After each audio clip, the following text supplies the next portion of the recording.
il se peut qu'avec le temps, vous avez de la difficulté de passer d'un pignon à l'autre au niveau de votre système de changement de vitesse. Eh bien, règle générale, souvent les gens vont se lancer directement sur un problème de dérailleur. Eh bien, moi, je vous dis, c'est le contraire. On ne touche qu'en dernier au dérailleur. À moins que vous avez eu un désajustement au préalable, on ne touche pratiquement jamais à les vis qui sont ici. Alors, les choses qu'on devrait vérifier, c'est au niveau de l'état de la chaîne. Est-ce que j'ai une bonne chaîne, bien nettoyée? Est-ce qu'elle a été tirée ou autre? Tout ce qui va avoir rapport avec l'engrenage. Vous avez la chaîne, comme je viens de mentionner.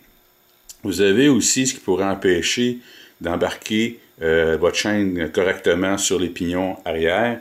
Eh bien, on peut venir vérifier les roulettes s'ils bougent librement. Vous avez la roulette guide qui est ici, mais vous avez ici la roulette ici qui est la roulette principale qui, elle, permet le déplacement de la chaîne sur les pignons.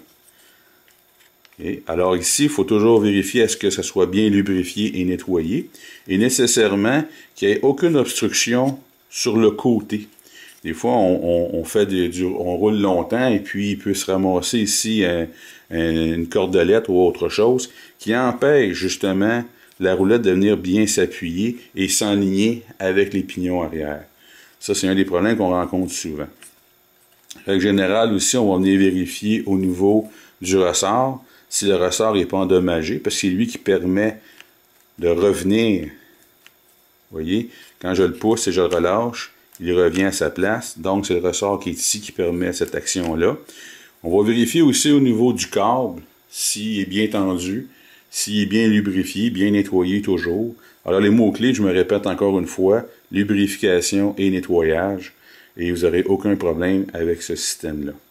Alors, une autre vérification qu'on peut faire, donc une autre vérification qu'on pourrait faire, eh bien, c'est de s'assurer de l'enlignement de votre chaîne avec votre pignon qui est ici, qui descend vers la roulette principale qui est ici. Alors, le tout doit être enligné. Vous voyez? S'il y a un désalignement, eh bien, nécessairement, il faudra ajuster la butée ou, comme j'ai dit précédemment, procéder à un bon nettoyage, une bonne lubrification, ou peut-être aussi qu'il y a un composant endommagé dans le système. Puis on répète la même chose avec le second pignon, afin de voir qu'il y a bien un alignement au niveau de la chaîne.